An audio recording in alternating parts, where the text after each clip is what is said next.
নমস্কার, শুভ সন্ধ্যা। আজ শনিবার 6ই জানুয়ারি 2024। বাকচক্রে নতুন পথ চলাম বিবেকানন্দ ঘরে ঘরের আজকে 139তম 139th সাপ্তাহিক ধারাবাহিক বক্তৃতামালায় আপনাদের সকলকে স্বাগত এবং সাদর অভ্যর্থনা জানিয়ে আজকে আমাদের অনুষ্ঠান আমরা শুরু করছি। আজকে বলতে গেলে অনেক কথাই মনে পড়ছে। প্রথমতই নতুন বছরে জানাই আপনাদের সকলকে আমাদের আন্তরিক অভিনন্দন বলুন। এতদিন ধরে আপনারা আমাদের এই প্রোগ্রামকে, এই সাপ্তাহিক ধারাবাহিক বক্তৃতামালা শুনে আমাদের সমৃদ্ধ করেছেন এবং আমরাও নানা জিনিস জানতে পেরেছি। এবং স্বামী বিবেকানন্দ নামক মহাসমুদ্রে আমরা পাড়ি দিতে দিতে আমরা কিভাবে যে এগোবো সেটা তরুণবাবুর নিজস্ব গুণে তিনি আস্তে আস্তে নানা রকম বিশ্লেষণ করে দিয়েছেন। এবং শেষ যেটা আমরা করেছি গত বছরে 2023 অবধি, যে স্বামীজির শিষ্যদের নিয়ে আলোচনা আমরা শেষ করেছি, তার সন্ন্যাসী শিষ্য এবং গৃহী শিষ্য দুজনদেরই। তারপরে নানা চিন্তা আমাদের শুরু হলো যে এরপরে কি করা যায়, স্বামীর কোন দিকটা দিয়ে আমরা এগোই। কারণ এত বড় মহাসমুদ্র যে কোনখান দিয়ে আমরা এগোবো, কোনখান দিয়ে আবার নতুন করে শুরু করব, সেই নিয়ে ইনফ্যাক্ট সেখানে পবিত্র আমাদের প্রাণারাম পবিত্র সুর, সেও আমাদের এই আলোচনায় অংশগ্রহণ করে সাজেস্ট করলো যে আমরা ঠিক করলাম যে এবার স্বামীজির পত্রাবলী নিয়ে কেন না আমরা শুরু করি। কারণ স্বামীজির পত্রাবলীর মধ্যেও তো নানা রকমের কি বলবো যে গুপ্তধন রয়েছে, বা তার মধ্যেও নানা রকমের ইঙ্গিত রয়েছে, যাতে করে আমরা অল্প কিছু জানতে পারি যে স্বামীজি কী ছিলেন, তার পত্রের দ্বারা তিনি কি বলতে চেয়েছিলেন। তো তরুণবাবু সঙ্গে সঙ্গে সেটাতে রাজি হলেন এবং আজকে সুতরাং সেই জন্য আমাদের নতুন করে শুরু হচ্ছে এক নতুন চ্যাপ্টার, যে স্বামীজির পত্রাবলী। কিভাবে সেটা বলবেন বা কিভাবে উনি কোন পত্রের দ্বারা কীরমভাবে বিশ্লেষণ করবে, সেটাই তার বিচার করার একমাত্র মালিক হচ্ছে তরুণবাবু নিজে। সুতরাং সেখানে আমি আমার দাঁত ফোটাতে যাব না, তার কাছ থেকেই আপনারা শুনুন। সুতরাং আমার আজকে কথা ছিল যে তরুণবাবুই বলেছিলেন আজকে একটু আপনি বেশি করে বলবেন, যাতে করে আমরা কীভাবে এগোচ্ছি সেইটা যারা জানতে না। আমার তো যা বলার বলবো, আপনিও একটুখানি বলবেন। তো সেই জন্যেই আপনাদের কাছ থেকে আমরা একটুখানি আরও কয়েকটা মিনিট এক্সট্রা আমি নিয়ে নিলাম, তার জন্য মাফ করবেন। সুতরাং আর অতিরিক্ত বাক্যব্যয় না করে চলুন আজকে আমরা আমাদের নির্ধারিত নতুন পথে একটা যাত্রা সেটা শুরু করি। এবং আমাদের পরিচিত যে প্রার্থনা সঙ্গীত শ্রী রমেশচন্দ্র বন্দ্যোপাধ্যায়ের গাওয়া, অর্থাৎ আমাদের বাকচক্রের পরিচালক মণ্ডলীর যে সবচেয়ে বয়োজ্যেষ্ঠ যিনি সদস্য, তার কণ্ঠে এই গানটা শুনে, যে গানটা আবার অনেকবারই বলেছি আপনাকে যে এটাই প্রথম রবীন্দ্রসঙ্গীত যিনি স্বামীজি ঠাকুরকে শুনিয়েছিলেন এবং ঠাকুর এরা শুনে সমাধিস্থ হয়েছিল। সেই গানটা শুনে আমাদের অনুষ্ঠান শুরু করবে। নতুন বছরে আবার শুভেচ্ছা জানিয়ে আপনাদের বলি আপনারা ভালো থাকবেন এবং আমাদের এই প্রতি সপ্তাহের আলোচনা শুনতে থাকবেন। নমস্কার।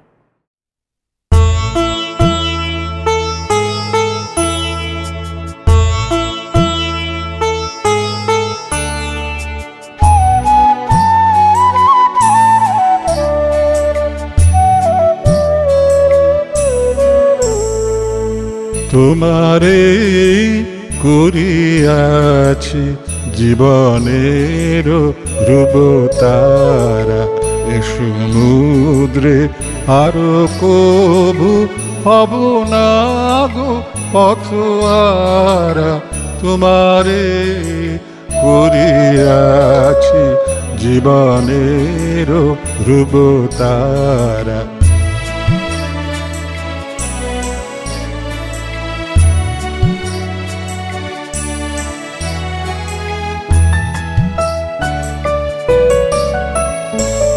যেথায় আমি যাই না গো তুমি প্রকাশিত থাকো, যেথায় আমি যাই না গো তুমি প্রকাশিত থাকো।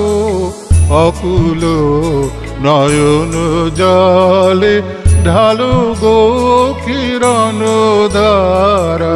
তোমারে করিয়াছি জীবনের ধ্রুবতারা।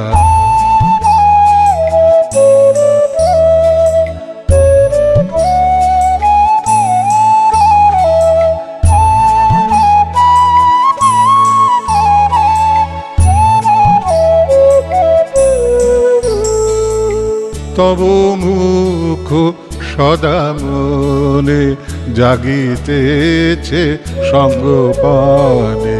তিলেক অন্তর হলে নাহিরি কুল কিনারা, তব মুখ সদা মনে জাগিতেছে সঙ্গপানে।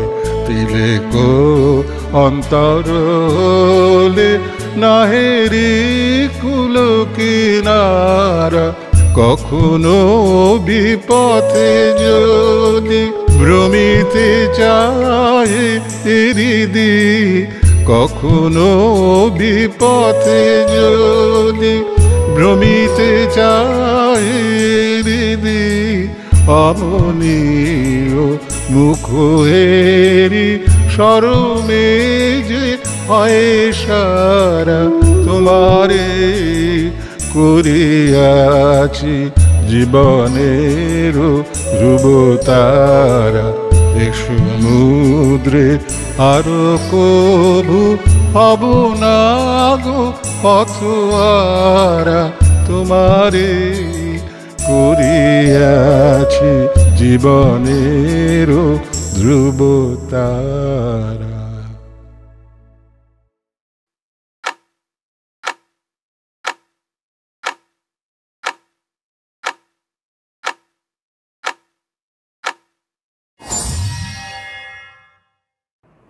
নমস্কার। সুজিতদার কাছে শুনলেন যে আমরা 139তম বক্তৃতা এসে পৌঁছেছি। সুজিতদা যখন কথাগুলো বলেন তখন বড় ভয় হয়। তার প্রধান কারণ হচ্ছে যে বাকচক্র শুরু হয়েছিল অদ্ভুত একটি অবস্থায়। তখন অতিমারি চলছে। অতিমারির সময় আমরা যে প্রত্যেক মাসে একদিন করে বসতাম সুজিতদার বাড়িতে মধ্য কলকাতায় নারকেলডাঙায়, সেটি বন্ধ হয়ে গেল এবং আমরা কি করব বুঝে উঠতে পারছি না। সুজিতদা একদিন রাত্রিরে আমাকে বললেন, ওর সঙ্গে প্রায় প্রতিদিনই আমার কথা হয় যখন উনি দেশে থাকেন, যে আমরা কিভাবে এগোতে পারি। তো আমাকে বললেন, আচ্ছা বিবেকানন্দ ঘরে ঘরে এরকম যদি আমরা কোনো অনুষ্ঠান করি তখন কেমন হয়। আমি দুটো দিন সময় চেয়ে নিয়ে বলেছিলাম ঠিক আছে, কারণ বুঝতেই পারছেন স্বামীজি নিয়ে টানতে হবে। স্বামীজি নিয়ে একটি বক্তৃতা করা সোজা, কিন্তু 139টি বক্তৃতা করা কঠিন। এবং আমরা সেইভাবে শুরু করেছিলাম। আমরা স্বামীজির একদম ছোটোবেলা থেকে স্বামীজির বাবা মা সম্বন্ধে অনেক কথা বলেছিলাম। আমরা জানি এটা দুর্ভাগ্য আমাদের যে স্বামীজির কোনো প্রামাণ্য জীবনী নেই। যুগনায়ক বিবেকানন্দ স্বামীজির জীবনী নয়। এটি ছোট বই আছে স্বামী নিখিলানন্দের লেখা বায়োগ্রাফি অফ স্বামী বিবেকানন্দ, সেটা অত্যন্ত সংক্ষিপ্ত। রেমিনিসেন্স এবং স্বামীজির যারা ওয়েস্টার্ন অ্যান্ড ইস্টার্ন ডিসাইপলস এবং অ্যাডমায়ারার্স, সেগুলো স্মৃতিচারণ। শঙ্করীবাবুর বিবেকানন্দ সমকালীন ভারতবর্ষ, সেটা ঐতিহাসিক প্রেক্ষিতে লেখা। মারি লুই বার্কের Vivekananda in American new discoveries, সেটাও জীবনী নয়। স্বামীজিকে বুঝতে গেলে স্বামী 3টি বই অবশ্যই পড়তে হয়। স্বামীর শিষ্য সংবাদ, lectures from Colombo to Almora এবং চিঠি। স্বামীর সংবাদ আমরা শেষ করেছি। আমরা lectures from Colombo to Almora শেষ করেছি। আমরা শেষ করেছি স্বামীজির সন্ন্যাসী শিষ্যদের নিয়ে, এবং স্বামীজির গৃহী শিষ্যদের নিয়েও বলার ইচ্ছে আছে, কোনো না কোনো সময় হয়তো বলবো। এই যে বাকচক্রের একটা দীর্ঘ পরিক্রমা, এই পরিক্রমার বহু মানুষ বাকচক্র শুনতে আগ্রহ প্রকাশ করেছেন, তারা শুনছেন এবং অনেকে বই কিনে পড়তে শুরু করেছেন। সেখানেই আমাদের উদ্দেশ্যটা সার্থক। সুজিতদা এবং আমি বারবারই চাই যে মানুষ বিবেকানন্দের আলোয় আলোকিত হন। বিবেকানন্দকে বোঝা মানে ওই মাথায় প্রণাম করে চলে যাওয়া বা নমশ্রী জ্যোতিরাজয় বলা নয়। বিবেকানন্দকে বোঝা মানে রক্তমজ্জে হাড়ে বিবেকানন্দকে ঢুকিয়ে দেওয়া। স্বামীজি বলেছিলেন এডুকেশন ইজ নার্ভাস অ্যাসোসিয়েশন। সেইভাবে যদি স্বামীজিকে না পড়া যায় তাহলে স্বামীজিকে বোঝা যাবে না। আমার নিজের ব্যক্তিগতভাবে মনে হয়, সুজিতদারও মনে হয়, পবিত্রও মনে হয় যে ভারতবর্ষের যা সমস্যা, সেই সমস্যার একমাত্র সমাধান বিবেকানন্দ করতে পারেন। আমাদের এটা বিশ্বাস, এবং আমরা এও বিশ্বাস করি যে আগামী দিনে মানুষ আলোকপ্রাপ্ত হবে এবং গোটা পৃথিবী বিবেকানন্দের পথে হাঁটবে, আমরা বিশ্বাস করি এটা। এবং সেই বিশ্বাসটা কোনো হাওয়ায় স্বপ্ন দেখা নয়, এর যথেষ্ট কারণ আছে। যেভাবে বিবেকানন্দ চর্চা পাশ্চাত্যে শুরু হয়েছে, যেভাবে বিবেকানন্দ চর্চা আমাদের দেশে শুরু হয়েছে, এবং তরুণ তরুণীদের এক অংশ যেভাবে বিবেকানন্দ পাঠ করছেন, যেভাবে আগ্রহ প্রকাশ করেছেন, সোশ্যাল মিডিয়ায় যেভাবে বিবেকানন্দ চর্চা শুরু হয়েছে, বিবেকানন্দকে যেভাবে পুতুল নাচের মধ্যে দিয়ে, বিভিন্ন ডকুমেন্টারির মধ্যে দিয়ে তুলে ধরা হচ্ছে, সেটি দেখবার মতন। অভিজিৎ দাশগুপ্ত, বিখ্যাত মানুষ, তিনি একটি অসাধারণ বিবেকানন্দের ওপর ডকুমেন্টারি করেছেন, তার নাম নরেন। যদি গোটাটা দেখা যায় তাহলে খুবই ইন্টারেস্টিং। এবং বিদেশে স্বামীজি সম্বন্ধে নতুন করে ভাবনা চিন্তা শুরু হয়েছে। আমাদের দেশেও বহু ছেলেমেয়ে তারা বিবেকানন্দের ওপর ছোটো ছোটো ডকুমেন্টারি করছেন এবং তার নতুন আঙ্গিকে বিবেকানন্দকে বোঝবার চেষ্টা করছেন। এটি সবচেয়ে বড় কথা। আমাদের দেশে দুর্ভাগ্য এই যে আমাদের দেশের যারা গুরুজন ছিলেন তারা তাদের সন্তানদের হাতে 2% বিবেকানন্দের বই তুলে দেননি। এটা দুর্ভাগ্যজনক, এটা অত্যন্ত দুর্ভাগ্যজনক। আমার সুবিধা হয়েছিল, আমি এক পাদ্রির কাছে পড়া শুরু করেছিলাম। সুবিধা হয়েছিল, স্বামী লোকেশ্বরজির সঙ্গে পরিচয় ঘটেছিল। শুরু হয়েছিল, তার হাত ধরে রামকৃষ্ণ পরিমণ্ডলের প্রবেশের সুযোগ পেয়েছিলাম। যখন পত্রাবলী নিয়ে আলোচনা করব তখন স্বামী বলভদ্রানন্দজি ব্রহ্মচারী পবিত্র চৈতন্য। তো তরুণদা এবং আমি অদ্ভুতভাবে পত্রাবলীটা পড়তাম। আমরা ইংরেজি চিঠিগুলো ইংরেজিতে এবং বাংলা চিঠিগুলো বাংলায় পড়তাম। ইদানিংকালে যারা রামকৃষ্ণ মিশনের তরুণ সন্ন্যাসী আছেন তারা প্রায়ই আমাকে বলেন যে এমন একটা কিছু করা উচিত যাতে এই পত্রাবলীর যে বাংলা চিঠিগুলো অনুবাদ করা হয়েছে সেগুলো কথ্য ভাষায় অনুবাদ করা হয়। এটি অত্যন্ত যুক্তিযুক্ত কথা। বহু স্বামীজি আছেন যাদের কম বয়স, যারা বিভিন্ন প্রতিষ্ঠান চালাচ্ছেন, এবং আমার রামকৃষ্ণ আন্দোলনের সঙ্গে এতদিন মিশে মনে হয়েছে এই যে নতুনভাবে একটা জোয়ার আসছে রামকৃষ্ণ আন্দোলনের, যার নেতৃত্ব এই তরুণ সমাজ দেবে, তরুণ সন্ন্যাসীরা দেবেন, তারা একটা সত্যি অভাবনীয় কাজ করছেন। পাশ্চাত্যে স্বামী সর্বপ্রিয়ানন্দ একটি কাল্ট ফিগার হয়ে গেছেন, এবং তার আগে কিন্তু অনেক সন্ন্যাসী পাশ্চাত্যে গিয়েছিলেন। স্বামীজির নিজের 3 জন গুরু ভাই বিদেশে গিয়েছিলেন, স্বামী শারদানন্দজি, স্বামী অভেদানন্দজি, স্বামী ত্রিগুণাতীতানন্দজি। স্বামীজির শিষ্যরা গিয়েছিলেন বিদেশে, স্বামী প্রকাশানন্দজি, স্বামী বোধানন্দজি, স্বামী পরমানন্দজি গিয়েছিলেন। স্বামী ত্রিগুণাতীতানন্দজি তিনিও ঠাকুরের সন্তান ছিলেন। তারপরে স্বামী অখিলানন্দ, স্বামী নিখিলানন্দ, স্বামী প্রভবানন্দ, স্বামী অশোকানন্দ, এরাও পাশ্চাত্যে অনেক কাজ করেছেন। সেই কাজ সত্যি আমাদের শ্রদ্ধার সঙ্গে স্মরণ করতে হয়। অশোকানন্দজির সঙ্গে যদি মারি লুই বার্কের পরিচয় না হতো, যদি মারি লুই বার্ক তার দীক্ষা গ্রহণ না করতেন, তাহলে আমরা Vivekananda in America new discoveries পেতাম না। যদি বিদ্যাত্মানন্দ স্বামী, তিনি একজন বিদেশি সন্ন্যাসী ছিলেন, তিনি অসাধারণ লেখা লিখেছিলেন স্বামীজির ওপর, সে যে বইগুলো এখন পাওয়া যায়, পড়বার মতো বই। স্বামীজি ক্ষেত্রীতে বিবেকানন্দের forgotten chapter of his life, Benishankar Sharma, সেটিও একটি অসাধারণ গ্রন্থ। কিন্তু সর্বপ্রিয়ানন্দজি পাশ্চাত্যে একটি নতুন বিপ্লব এনেছেন। তরুণরা তার কথা শুনছেন। তার বেদান্তের যে ব্যাখ্যা সেটি পাশ্চাত্যে চেয়ে ফেলেছে। পাশ্চাত্যে স্বামী মেধানন্দজি, তিনিও একজন তরুণ সন্ন্যাসী, তিনিও নতুনভাবে বিবেকানন্দের যে ব্যাখ্যা দিচ্ছেন সেই ব্যাখ্যা বহু মানুষ গ্রহণ করছেন। আসলে বিবেকানন্দ পড়তে গেলে আমার মনে হয় যদি সামাজিক প্রেক্ষিতটি বোঝা না যায় তাহলে রামকৃষ্ণ বিবেকানন্দকে ধরা সম্ভব নয়, কেউ পারবেন না। কেন তারা ভারতবর্ষকে এইভাবে গ্রহণ করেছিলেন? স্বামীজি স্বামীজি কলকাতায় বক্তৃতা দেন, সেই বক্তৃতার অসাধারণ শুরু করেছিলেন। স্বামীজি বলেছিলেন সেই বক্তৃতায়, one should lose the individual in the universal. One denounces, flies off and cuts himself off from all the associates of the body and the past. One works hard even to forget that he is a man, yet in the heart of his heart, one string vibrating, one whisper which always tells him, east or west, home is best. স্বামীজিকে যখন মাদ্রাজে মন্দিরে ঢুকতে বাধা দেওয়া হয়েছিল তখন Goodwin বলেছিলেন, চলুন আমরা আমেরিকায় আবার ফিরে যাই। পাশ্চাত্যে ফিরে যাওয়ার কথা বলেছিলেন। স্বামীজি জানতেন যে এই ভারতবর্ষ তাকে অপমান করবে। স্বামীজি জানতেন তিনি পদে পদে নানা বাধার সম্মুখীন হবেন। স্বামীজি জানতেন, স্বামীজি শুনেছিলেন তাকে বিবেকানন্দের বদলে বিবেক আনন্দ বলা হচ্ছে। তা সত্ত্বেও তিনি বিশ্বাস করতেন ভারতবর্ষ আগামী দিনে পথ দেখাবে। বলছেন ভারতবর্ষ আবার জাগবে, জড়ের শক্তিতে নয়, চৈতন্যের শক্তিতে। বিনাশের ধ্বংস পতাকা নিয়ে নয়, প্রেমের পতাকা নিয়ে। বিপ্লবীরা, এমন কোনো বিপ্লবী আমরা পাব না যিনি বিবেকানন্দের দ্বারা অনুপ্রাণিত হননি। তার কারণ বিবেকানন্দ আত্মবিশ্বাস ফিরিয়ে দিয়েছিলেন এবং নতুনভাবে তাদের বাঁচার কথা বলেছিলেন। স্বামীজি বলছেন, as I grow older everything seems to me to lie in manliness, this is my new gospel. আমার নতুন যে কথা মন্ত্র সেটি হচ্ছে যে জেগে ওঠা। এবং এই যে জেগে ওঠার কথা বারবার স্বামীজি বলেছিলেন, সেটি পরাধীন ভারত ছিল। স্বামীজিকে তারা গ্রহণ করেছিলেন যারা ফাঁসি কাটে নিজেদের জীবনকে উৎসর্গ করেছিলেন, তারা সবাই অনুপ্রাণিত হয়েছিলেন স্বামীজির দ্বারা। সে এক অন্য যুগ।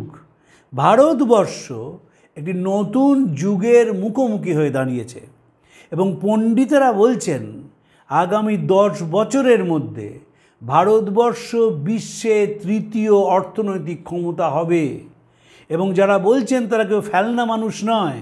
হার্ভার্ড বিশ্ববিদ্যালয়ের অর্থনীতি বিভাগ বলছে, ওয়াল স্ট্রিট জার্নাল, এবং কিভাবে বলছে সেটিও দেখবার মতন। এই যে ভারতবর্ষের জাগরণ, সেটি তারা অর্থনৈতিক জাগরণের কথা বলছেন। সকলের অগোচরে ভারতবর্ষের চেতনার জাগরণ শুরু হয়েছে এবং এই চেতনার জাগরণ অদ্ভুতভাবে সকলের অলক্ষ্যে তার বিস্তার লাভ করছে। আমরা তো নজর দিই না, কারণ বিবেকানন্দের সময় থেকে এখনকার সময় খুব একটা পাল্টায়নি। সেটা হচ্ছে যে ভারতবর্ষের প্রতি আমাদের সীমাহীন অবজ্ঞা এবং ঘৃণা। স্বামী লোকেশ্বরানন্দজি বলতেন যে আমাদের দেশের শিক্ষিত মানুষরা মনে করে এটা একটা বেওয়ারিশ দেশ, যারা বিদেশে গিয়ে বিদেশের প্রশংসা করেন এবং দেশে এসে এয়ারপোর্টে নেমে প্রথম থুতুটা ফেলেন রাস্তায়। তাদের কাছে ভারতবর্ষ জাগছে না।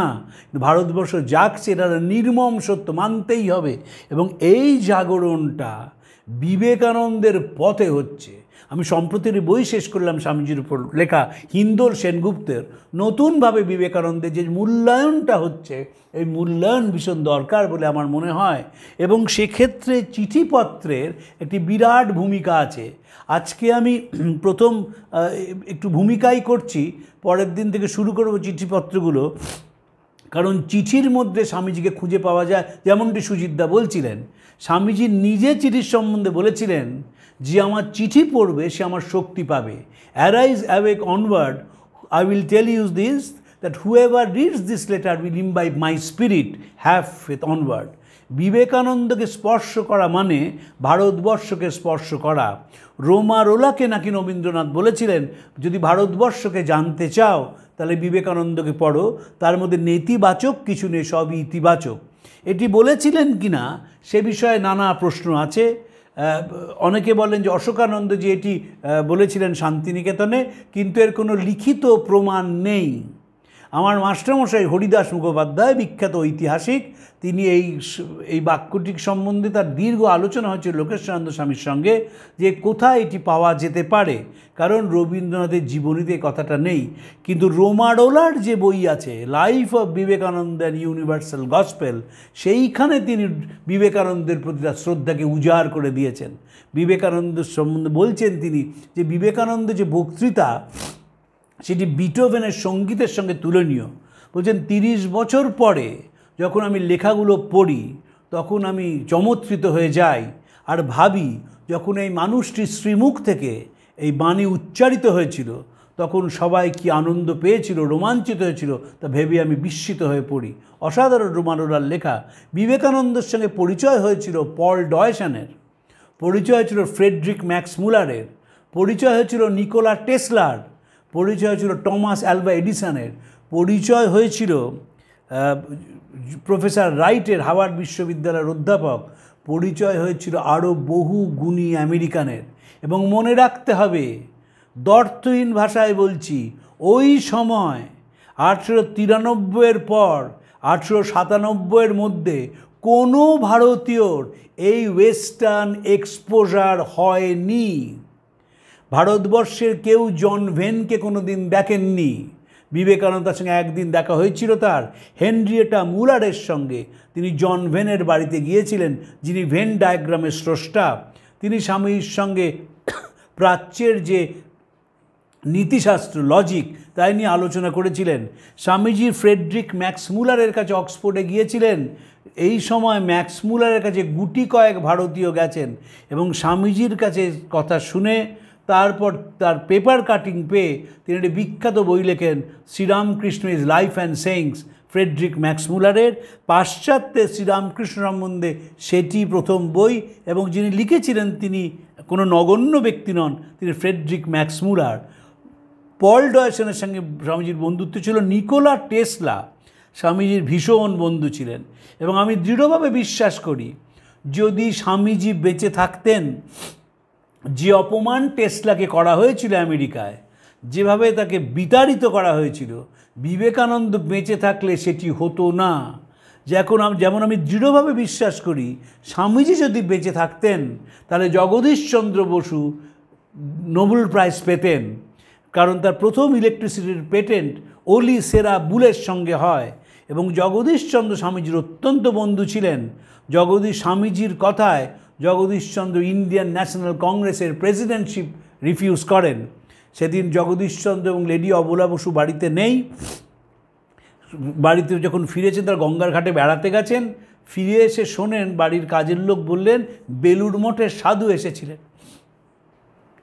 এবং হাতে একটি চিঠি দেন। সেই চিঠিটা লেখা আছে, আপনি বিজ্ঞান সাধক, রাজনীতি আপনার জায়গা নয়।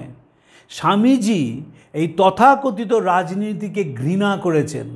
যখন 1895 সালে ইংল্যান্ডে তার ছোট মেজো ভাই মহেন্দ্রনাথ এবং স্বামী শারদানন্দজি রয়েছেন, সেখানে তিনি বলেন যে কংগ্রেস কি হাওড়ের মতো চেঁচাচ্ছে, সব দেশে ফ্রি কান্ট্রিতে তাদের ফ্রি ডিক্লেয়ার করতে বলুক, দেশে ব্রিটিশ পুলিশ গুলি চালাক, আমার গায়ে গুলি লাগুক, যদি আমি মারা যাই তাহলে লোকে বুঝবে যে কী জিনিস হারালো, এবং তখন পাগল হয়ে যাবে ব্রিটিশ পুলিশ।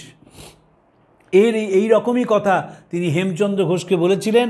পরাধীন জাতের মাতৃশ্রাদ্ধের কোনো অধিকার নেই, যারা এই লুসুরাগুলোকে তোর মাকে অত্যাচার করছে তাদের দেশ থেকে বিদায় কর, দেশের মানুষ ফ্রি ডিক্লেয়ার করুক নিজেদের, ব্রিটিশ পুলিশ গুলি চালাক, দেশে রক্তগঙ্গা বয়ে যাক, আর তার প্রথম বুলেটটা এসে ডাকুক আমার বুকে। সেটা 1901 সাল ঢাকায় গিয়ে বেঙ্গল ভলেন্টিয়ার্সের প্রতিষ্ঠাতা হেমচন্দ্রের সঙ্গে স্বামীজির সাক্ষাৎকার হয়। স্বামীজি যখন পাশ্চাত্যে গিয়েছিলেন, আমি বলতে ভুলে গেলাম যে স্বামীজির সঙ্গে রডার পরিচয় হয়েছিল, সেই বিখ্যাত ফরাসি চিত্রকর স্কাল্পটার, তার সঙ্গে স্বামীজির পরিচয় হয়েছিল। এবং স্বামীজি, আমরা খুব কম মানুষ এটি নিয়ে আলোচনা করি, তিনি মাতৃভাষার মতন ফরাসি ভাষা বলতে পারতেন। তিনি রডার সঙ্গে, এমা কালভের সঙ্গে, জুলে বাবার সঙ্গে ফরাসি ভাষায় কথা বলতেন। যখন প্যারিস কংগ্রেস হয়, তিনি অসুস্থ শরীরে 1900 সালে 2টি বক্তৃতা করেছিলেন ফ্রেঞ্চে, এবং চিঠিপত্র যে এ পর্যন্ত পাওয়া যায় তাদের 2টি চিঠি স্বামীজি ফরাসি ভাষায় লিখেছিলেন। স্বামীজির মতন প্রতিভা ভারতবর্ষে আর দ্বিতীয় আসেনি। তার কারণ 1893 সালে তিনি বুঝেছিলেন এই পরাধীন জাতের ভবিষ্যৎ সম্ভাবনা আছে। 1893 সালে সাহেবদের অনুকরণ করাটাই ছিল আমাদের প্রথা। মনে হতো যে সাহেবরা আমাদের অনেক শক্তিবান, এবং এইভাবেই শিক্ষিত ভারতীয়র মাথাটিকে মগজ ধোলাই করেছিল সাহেবরা। ইংরেজি শিক্ষায় শিক্ষিত হয়েও বিবেকানন্দ ছিলেন মাননীয় ব্যতিক্রম।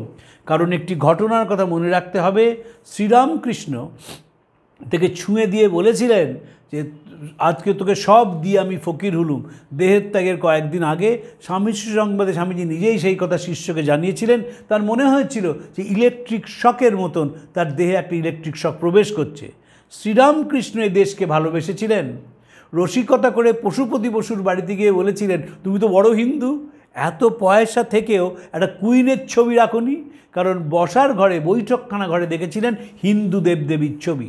এবং ভারতবর্ষ সম্বন্ধে স্বামীজির যে মন্তব্য আমাদের মনে রাখতে হবে, প্রথম তিনি বলেছিলেন, we are not going to tolerate the tyranny of the minority of our majority. প্রত্যেক স্তরে ভারতীয়রা কিভাবে অত্যাচারিত হয়েছে, লাঞ্ছিত হয়েছে, স্বামী শুধু এদেশে বলেননি, ইংল্যান্ডের সাহেবদের সামনে বলেছিলেন। এখন দুটি বই আমরা পড়ি, শশী থারুরের লেখা এরা অফ ডার্কনেস আর ইনগ্লোরিয়াস এম্পায়ার, এর দুটির বহু আগে স্বামীজি চূড়ান্ত সমালোচনা করেছিলেন সাহেবদের এবং বলেছিলেন, wherever the priest goes today the gunboat follows tomorrow. আজ যেখানে পাদ্রি যায়, কাল সেখানে রণতরী গিয়ে পৌঁছায়। তার আগে 1893 সালে যখন স্বামীজি 20 তারিখে religion not the crying need of India বক্তৃতা দিচ্ছেন শিকাগোয়, সেখানে বলেছিলেন যে আমাদের দেশে যখন মৃতদেহের পাহাড় জমে যায় তখন এই পাদ্রীরা সেদিকে তাকান না, তারা ব্যস্ত থাকেন চার্চ তৈরি করতে। এবং সেখানে বলছেন, now I find how difficult it is to collect money from the Christians for the heathens in a Christian land. এই যে ওদেশে টাকা তুলতে কেন বিদেশে বিবেকানন্দ গেলেন, তিনি বক্তৃতা শিকাগোয় বিখ্যাত আগে বোস্টনের একটি খবরের কাগজে সাক্ষাৎকারে বলছেন, আমার কাজ হচ্ছে যে পাশ্চাত্য থেকে টাকা নিয়ে গিয়ে দেশের দরিদ্র মানুষকে সহায়তা করা। আবার তিনি বলছেন যে ওরা আমাদের প্রযুক্তিতে, কারিগরি শিক্ষায় চিরকাল আমাদের গুরু হয়ে থাকবে, আর আধ্যাত্মিকতায় আমরা গুরু হব। যত দিন যাচ্ছে তত বিবেকানন্দের এই আধ্যাত্মিক চেতনা একেবারে পৃথিবীকে ঘিরে ফেলছে।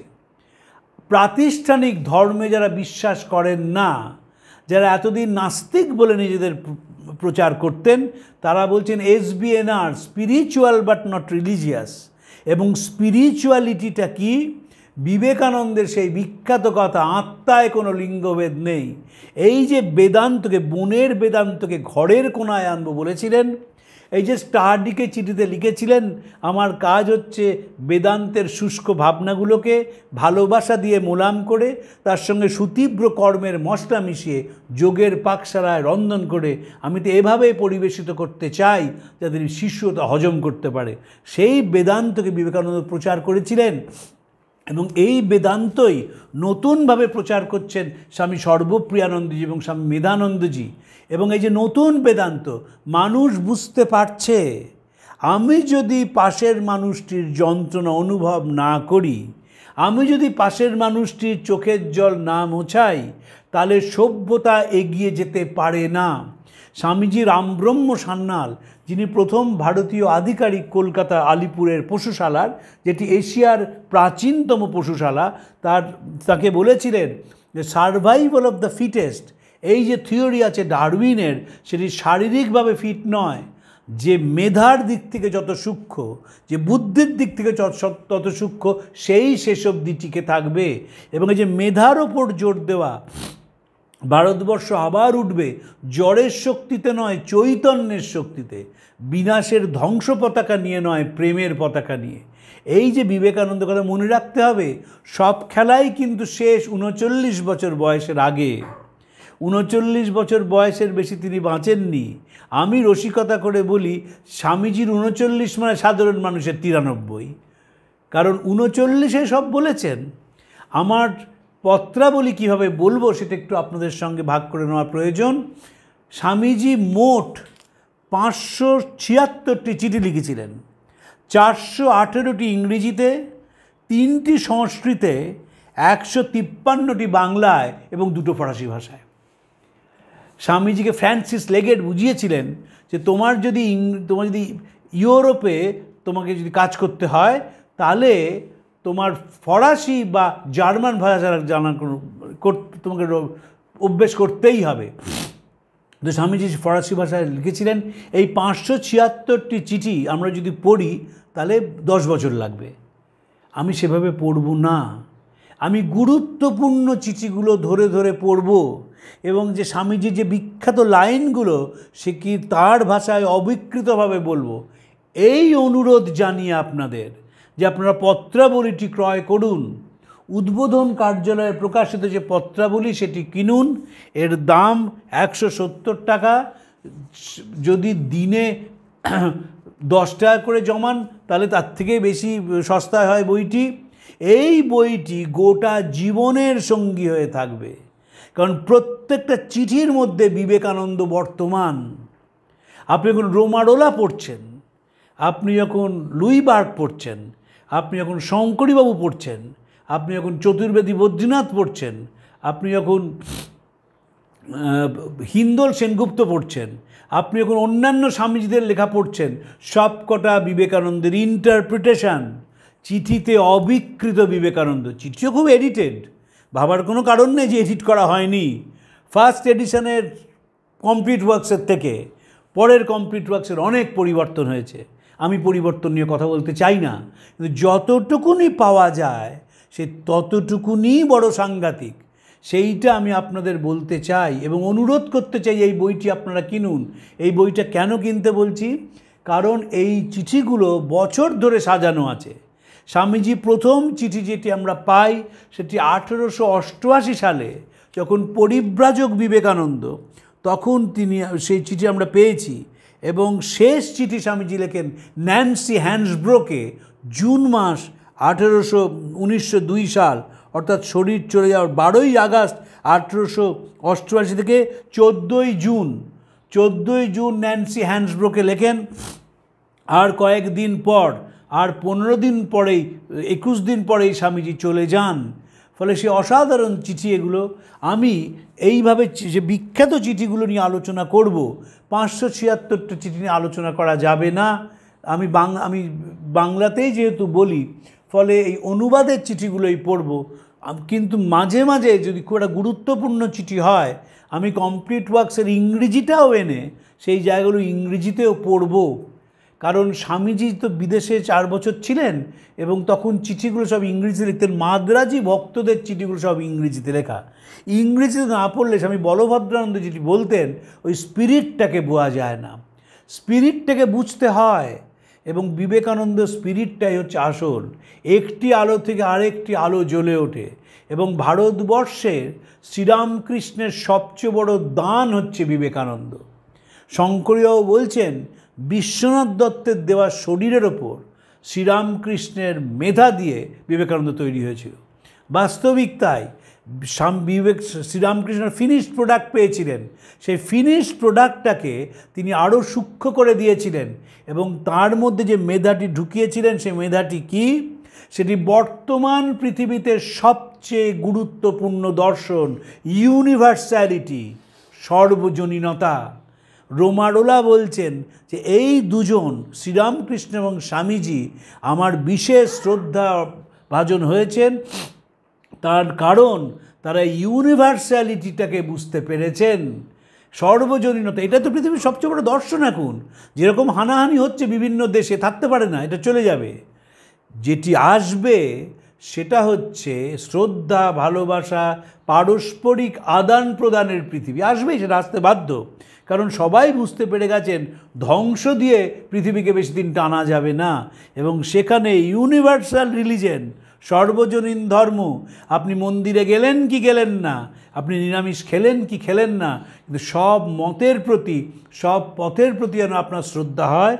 আর মানুষটা যেন সর্বজনীন মানুষ তৈরি হয়। বিবেকানন্দ একবারে দর্শনহীন ভাষায় ইউনিভার্সাল রিলিজনের কথা বলেছিলেন। যখন শিকাগো নিয়ে বাকচক্রে আলোচনা হয়েছে, আমি দীর্ঘ আলোচনা করেছিলাম। স্বামীজি বলেছিলেন, ব্যক্তি যখন সর্বজনীন হয়ে যায়, ইউনিভার্সাল ইন্ডিভিজুয়ালিটি, এইগুলোকে মাথায় রেখে সামনের সপ্তাহ থেকে আমরা চিঠি পড়তে শুরু করব এবং দেখব যে 30 বছরের ছেলেটা, তখন তো 30 নয়, 1888 মানে তখন তার বয়স 30ও পৌঁছায়নি, 28 বছর বয়স। সেই ছেলেটি আস্তে আস্তে কি করে তার পরিবর্তন হচ্ছে, এই চিঠির মধ্যে দিয়ে সেই পরিবর্তনশীলতাকে দেখব। কিন্তু সব সময় মনে রাখতে হবে, এই পরিবর্তনের মধ্যেও তিনি আসল কথাটিকে ধরে রেখেছিলেন। ভারতবর্ষ তার স্বপ্নের দেশ। ভারতবর্ষের মানুষের জাগরণের জন্যে তিনি প্রাণ বিসর্জন করেছিলেন এবং ভারতবর্ষের কথা বিশ্বকে ছড়ানোর জন্যে তিনি শিকাগোয় গিয়েছিলেন এবং স্বপ্নে দেখেছিলেন যে শ্রীরামকৃষ্ণ সমুদ্র পার হয়ে যাচ্ছেন। স্বামীজির মধ্যে দিয়ে শ্রীরামকৃষ্ণ এটি আন্তর্জাতিক স্তরে পৌঁছে গেলেন এবং আন্তর্জাতিক প্ল্যাটফর্মে গিয়ে সবাইকে শেখালেন, সবাই একঘেয়ে যে সমন্বয় করতে পারে সেই লোক। আপনাদের নমস্কার জানিয়ে আজকে শেষ করছি। প্রাণারাম প্রাণারাম প্রাণারাম প্রাণারাম প্রাণারাম প্রাণারাম কি যেন লুকানো নামে তাই মিষ্ট এত তব নাম প্রাণারাম প্রাণারাম